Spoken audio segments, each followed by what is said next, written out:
Изборите минаха, работата за София продължава. Днес сме се събрали, за да поговорим за една много важна тема, свързана с развитието на градския транспорт в града.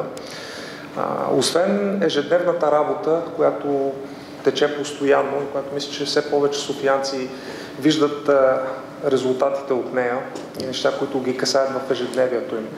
Сметопочистване, миене, активно изграждане на нови тротуари, спортни площадки, осветление, градска среда, зелени системи, оздравяване на общински предприятия, както и неща, които са малко по-невидими, свързани с процесите, как работи самата община, какво се случва вътре в администрацията, търсене на ефективност, на прозрачност, на това да са по-достъпни данните, на това да се променят ключови процеси, като тези свързани с обществените поръчки, така че да е по-ясно къде отиват нашите пари и че те се разходват по най-целесообразния начин.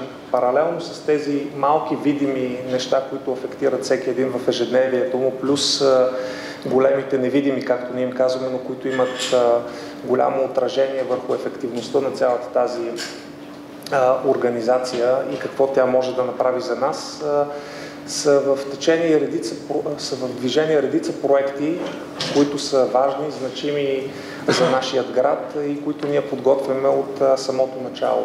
Такива са цялостната програма, която се изготвя за развитие на монтажни паркинги, въобще как да решим проблема с паркирането, нещо, за което ще говорим следващите седмици. Активната работа по проектиране на големи инфраструктурни проекти, за да може да се завършат ключови рингове за града, околовръстното и други неща, които да помогнат на автомобилния трафик. Тук е важно да подчертая, че колкото е важно за нас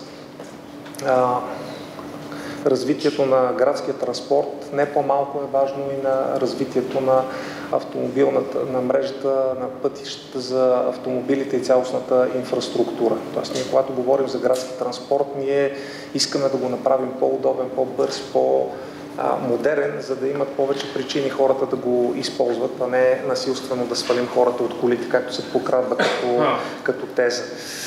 Една от тези големи и важни точки, която е важно да се подготви сега, е свързана с инвестициите в градския транспорт за обновяването на парка.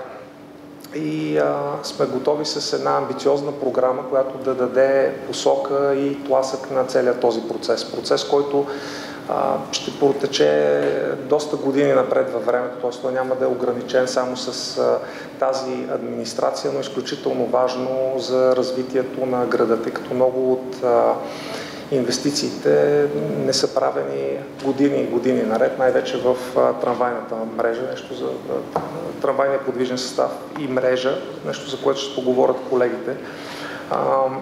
Е важно, тъй като градският транспорт на София е една много комплексна система, която обслужва над 1,1 милиона пътувания всеки делничен ден. И огромна част от хората ползват градски транспорт. Амбицията ни е да я ползват още повече, но за тази цел трябва да имаме по-редовни линии, по-често където е необходимо, да бъде по-комфортно самото пътуване, неща, които в част от парка се случват, в други не, където имаме проблеми с това те да са достъпни. Друг голям проблем, с който искаме да се преборим и като цяло да направим и по-комфортно и удобно пътуването и също да подобрим и много показатели, свързани с това какви емисии генерират тези превозни средства, как се поддържат и въобще да се отговорят на дългосрочни предизвикателства.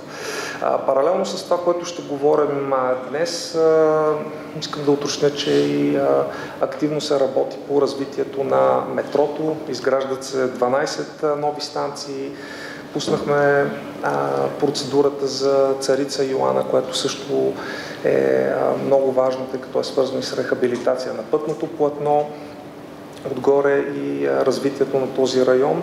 И имаме всеобхватна, цялостна визия за това какво и как трябва да се направи и по пътната мрежа, и в градския транспорт, и в всичките прилежащи системи за паркиране, така че да можем да направим мобилността доста по-добре работеща в нашия град. Но, както казах, за това е нужна дългосрочна визия и посока. Нещо, за което смятам, че има разбиране от всички групи, затова съм щастлив, че този доклад, който дава тази рамка, въпреки че беше отложен, получи подкрепа и от останалите колеги. Както неведнъж сме казвали, за нас е важно да имаме съгласие по големите дългосрочни теми и там да сме обединени, защото те имат много голямо отношение към качеството на живот в този град и това е нещо, което ние трябва всеки един ден да отстояваме с нашата работа, така че се надявам да успеем да вземем правилните решения, за да може да придвижим дневния ред на града.